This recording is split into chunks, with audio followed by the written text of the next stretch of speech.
take a couple of questions because we're off schedule already. But tell us about USAID, what's happening at USAID, and how that affects the trip here. Well, look, I mean, my frustration with USAID goes back to my time in Congress. It's a completely unresponsive agency. It's supposed to respond to policy directives of the State Department, and it refuses to do so. So the functions of USAID, there are a lot of functions of USAID that are going to continue, that are going to be part of American foreign policy, but it has to be aligned with American foreign policy. I said very clearly during my confirmation hearing that every dollar we spend and every program we fund, that will be aligned with the national interest of the United States. And USAID has a history of sort of ignoring that and deciding that there's somehow a global charity separate from the national interest. These are taxpayer dollars.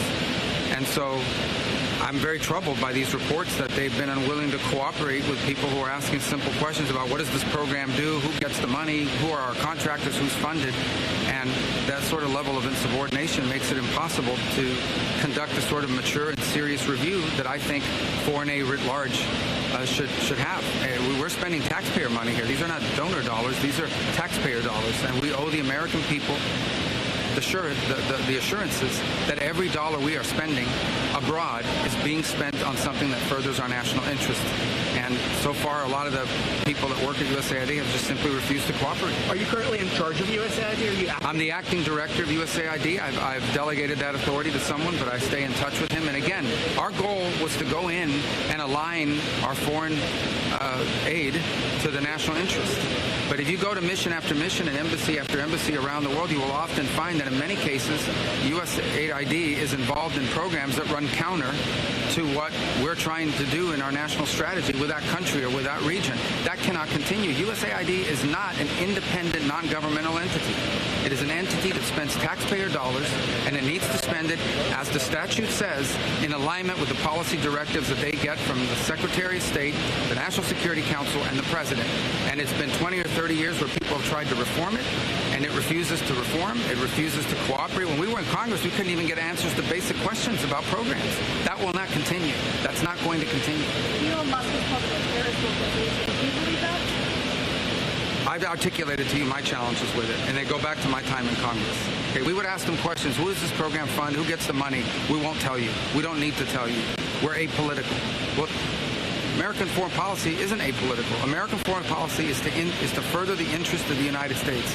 If someone wants to spend apolitical dollars, they should spend private dollars, go start a charity, and you can fund anyone you want. But if you're going to spend taxpayer money, then you need to spend it in furtherance of the national interest of the United States. That's exactly what I said at my confirmation hearing. And this is not my frustration. This frustration has existed now for almost a quarter century in multiple administrations that have gone through this challenge. It's going to stop and it's going to end. Can you tell us a little bit about the canal conversation you had with the Panamanian president yesterday? Well, we had a frank conversation. What I expressed to President Molino, look, he's a friend of America. He is. He's a friend of America. Panama is a strong partner and ally of the United States. As the president has articulated, when we turned over the canal, we turned it over to Panama. We didn't turn it over to China. So you get there, and the Chinese control both entries to the port. Both entries to the port.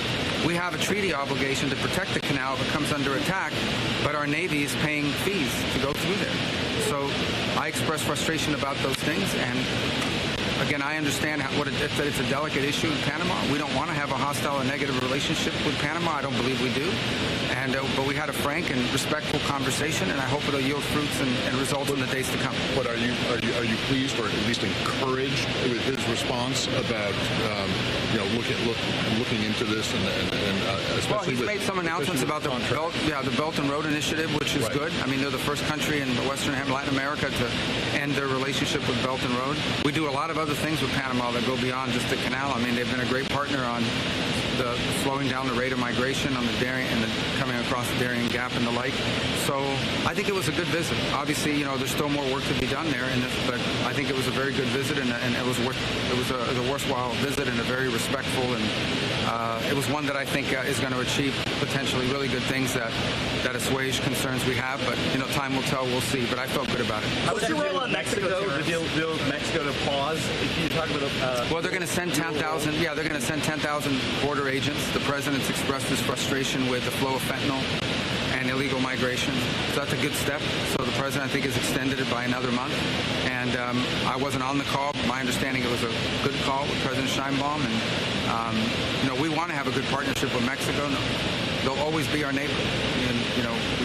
And so it's a country that we do a lot of things with, but we have legitimate concerns about not just the existing, but the rapidly growing presence of dangerous cartels who in some cases operate as governments in parts of Mexico. It's a huge challenge to the sovereignty of the Mexican state.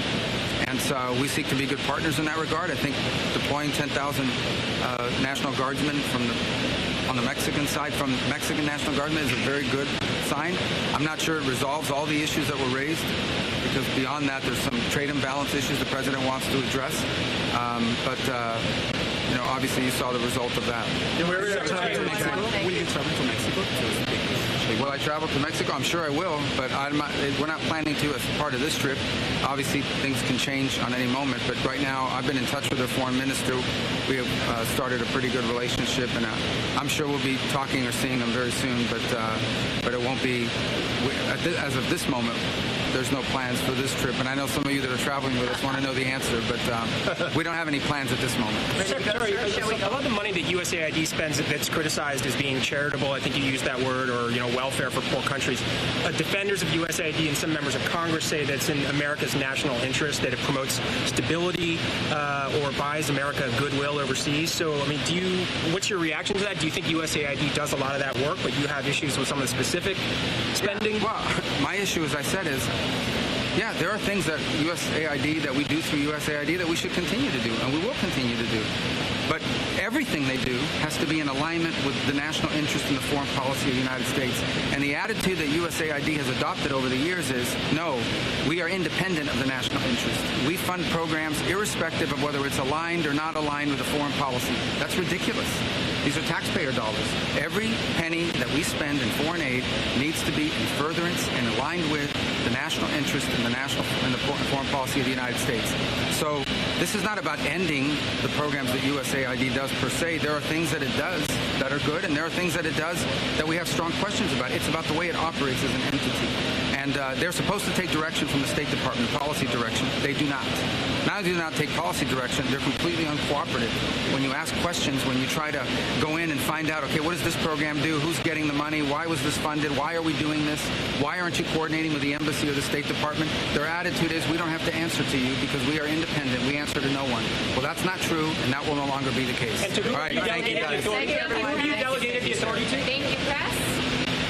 All right, so listening there to Secretary of State Marco Rubio, who did answer quite a few questions from the press that was with him as he did a tour, an aviation facility there in El Salvador. We just lost that shot, so I'm going to take you out live to this picture that we have of the Capitol building over in Washington, D.C. As I recap a bit of what Secretary of State Rubio was doing in El Salvador, this comes after the trip that he took to Panama over the weekend.